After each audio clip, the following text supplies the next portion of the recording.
Então, imaginando que o Neymar volte no domingo, ele terá 3 jogos até a convocação.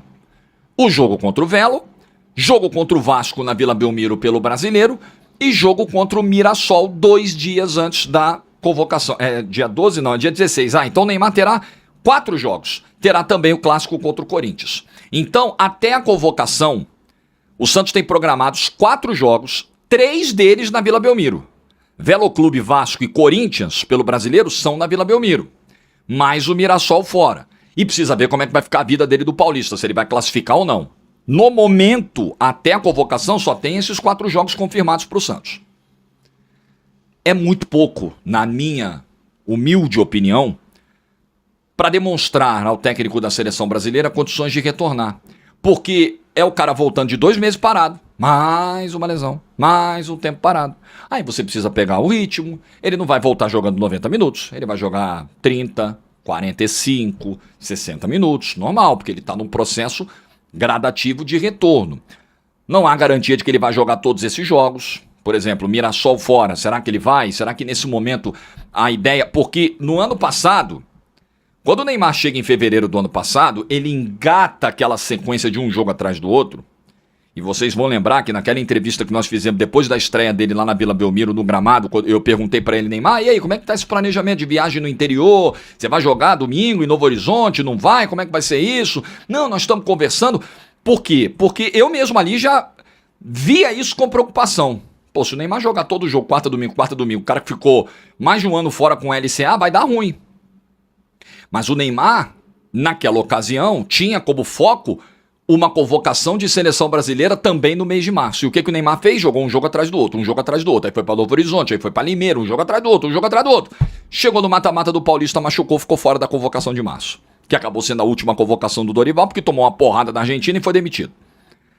Então, será que o Neymar vai cometer o mesmo erro em 2026? De jogar partidas em sequência e correr o risco de ter uma nova lesão, porque aí lesão muscular, você fica muito tempo parado, 2 meses fora, lesão muscular, algo absolutamente esperado. E aí você precisa dosar muito essa carga para tentar evitar que isso aconteça. E tentar evitar que, no caso de acontecer, seja uma lesão de extensão muito grande, né, de grau elevado. Fico na curiosidade de saber como o Neymar vai se comportar nessa sequência até a convocação do dia 16. É um tempo muito curto. Aí depois, a programação da CBF desenha o seguinte: dia 19 de maio é a convocação para a Copa do Mundo. 19 de maio. Nós estamos a 3 meses da convocação final para a Copa do Mundo. Vamos lá, vamos usar o exercício lógico aqui. Eu sempre exercito a lógica com vocês, estimulo pelo menos. Vamos lá. Você tem um treinador que até hoje não convocou o Neymar desde que assumiu a seleção brasileira, certo? Nesse período, em algumas ocasiões, o Neymar nem apto nem disponível estava por estar machucado. Você não contou com ele para o trabalho. Você vai ter 2 amistosos de nível muito elevado em março, como teste, que são França e Croácia, muito provavelmente ser o Neymar. Ele não vai convocar o Neymar agora em março. Mesmo se o Neymar voltar e arrebentar com os 4 jogos. Convenhamos, não é o esperado, né? Eu ficarei bem surpreso. O que muda para maio? 2 meses depois da convocação de março. A não ser que o Neymar, até maio, entre março e maio, quando ele embalar a volta da lesão, embalar uma sequência de jogos, a não ser que ele jogue num nível assim, assustador. Tipo nível primeira metade da temporada 22-23, antes da Copa de 22, que ele voou no Paris Saint-Germain. Ele jogou muito, mas muito no PSG. A questão é que agora é o Neymar, quase 4 anos mais velho para fazer isso, com LCA, com artroscopia recente, com novos problemas físicos. Exercitemos a lógica. Dá pra gente esperar do Neymar algo semelhante? Porque eu só vejo chances do Neymar estar na lista para a Copa do Mundo se ele conseguir uma recuperação semelhante. Não estou falando só recuperação clínica. Estou falando de recuperação de futebol, de impacto, de desempenho, de performance, de regularidade. É disso que eu estou falando. precisa de uma curva muito ascendente, muito rápido, de uma virada muito profunda. E o tempo é muito escasso para isso. Para um jogador que não vem fazendo parte dos planos do Carlo Ancelotti. Eu sei que o Neymar é diferente, e por ser diferente, é o único cara que nas condições de carreira atuais ainda suscita esse debate. Esse debate só existe porque é o Neymar. Qualquer outro jogador com a linha do tempo do Neymar, com a trajetória do Neymar e com as ausências do Neymar não estaria sendo cogitado. A gente não gravaria vídeo sobre isso. É porque é o Neymar. É porque tecnicamente é o melhor jogador que nós temos, ponto final. Melhor jogador de todos os que apareceram pro futebol nesse século no Brasil. É o Neymar. Fim de papo. Então por isso se conserva essa esperança, janelinha de exceção, mas eu acho que essa janelinha, a minha impressão, a minha leitura de todas as falas e comportamentos do Ancelotti, decisões do Ancelotti desde que ele chegou, essa janelinha para ele não tá aberta. Pode estar aberta para nós, pode estar aberta pro torcedor, pode estar aberta pro técnico da seleção brasileira, ela não me parece nem um pouco aberta, mas nem um pouco. Então acho o prazo muito curto. Eu continuo achando, é palpite apenas, eu erro tanto palpite. Já me botaram pra fazer palpite da temporada, já errei o primeiro e se bobear vou errar tudo esse ano. Que ótimo. Futebol, o legal do futebol é isso, né? Fiquem tranquilos que meu salário cai igualzinho, tá? Quando eu erro o palpite, quando eu acerto o palpite. Eu não ganho nenhum bônus quando eu acerto e não descontam nada, não descontam um centavo. A TNT nunca descontou, a Globo também não. Se eu errar palpite. Palpite é isso aí mesmo. O meu palpite é que o Neymar não irá para a Copa do Mundo porque eu não vejo tempo hábil para isso. E não vejo por parte do técnico da seleção brasileira um desejo... Pô, eu preciso do Neymar. Nossa, se eu não tiver o Neymar tem que estar pronto. O Neymar tem que estar, pelo amor de Deus. São Longuinho, não sei se é... Qual é o santo das causas impossíveis? É São Judas Tadeu? São Longuinho é quando você perde alguma coisa, né? Sei lá. Não entendo muito disso aí, não. Pô, pelo amor de Deus, que recupere o Neymar, acendo a vela todo dia. Eu não vejo o Ancelotti fazer isso. Na minha cabeça, o mundo do Ancelotti não vai acabar se ele não tiver o Neymar na Copa do Mundo. Então, isso já torna as coisas muito difíceis para o Neymar.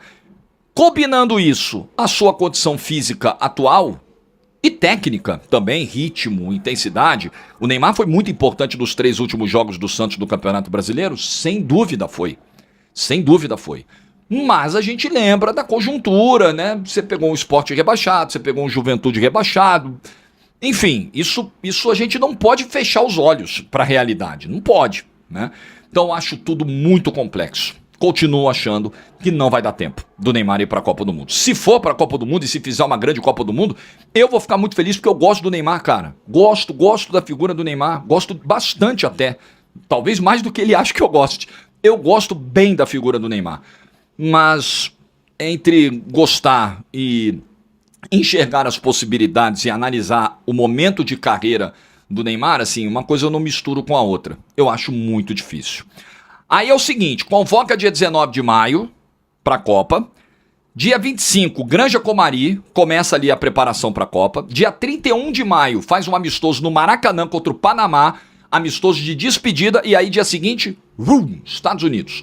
Antes da estreia na Copa, ainda vai dar tempo de jogar um amistoso contra o Egito, dia 6 de junho em Cleveland. E no dia 13, estreia na Copa do Mundo contra o Marrocos.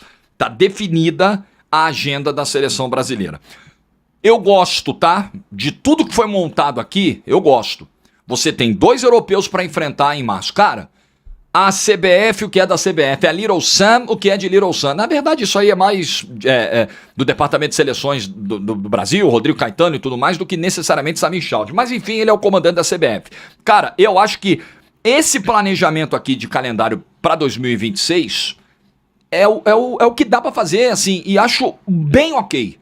Você vai encarar 2 times europeus, a atual vice-campeã do mundo, você vai encarar em março. Pô, testes de um nível muito bom. Você vai ter um jogo no Maracanã contra um adversário que você vai golear, provavelmente. Mas ali para deixar esse ambiente leve, criar essa conexão do Brasil com o torcedor, fazer aquela despedida legal, né? Aí você pega uma semana antes de estrear a Copa o Egito, uma outra seleção africana, já que você vai estrear contra Marrocos do dia 13 de junho. Então, cara, acho que tá tudo ok dentro do que se espera que o Brasil possa fazer nessa preparação para a Copa do Mundo. Se vai dar tempo de fazer determinados encaixes, se vai dar tempo do Ancelotti resolver alguns problemas da seleção, definir as laterais, quer dizer, tem que dar tempo, né? Tem que definir isso até a Copa do Mundo, né? Melhorar o nível de futebol de alguns jogadores na seleção, como por exemplo o Vinícius Júnior, definir essa questão do centroavante. Se vai dar tempo de resolver tudo isso, tem que dar, vai ter que ser na marra. Aí a gente vai ver. E se as decisões serão acertadas e se o treinador vai ser feliz nas escolhas, tudo isso nós vamos saber. Mas os testes que temos até a Copa do Mundo me parecem bem ok e bem interessantes. Os 3 testes, né? O jogo com o Panamá é jogo de festa, jogo de despedida. Esse jogo nem dá pra considerar como teste. Mas França, Croácia e Egito uma semana antes de estrear na Copa do Mundo me parece muito bom diante da realidade que a seleção brasileira vai encarar nessa Copa do Mundo. Boa sorte pro Brasil, boa sorte pro Ancelotti e pro Neymar também, cara. Não desejo nada diferente disso. Sorte pro Neymar, que ele se recupere, que ele volte, que ele ajude muito o Santos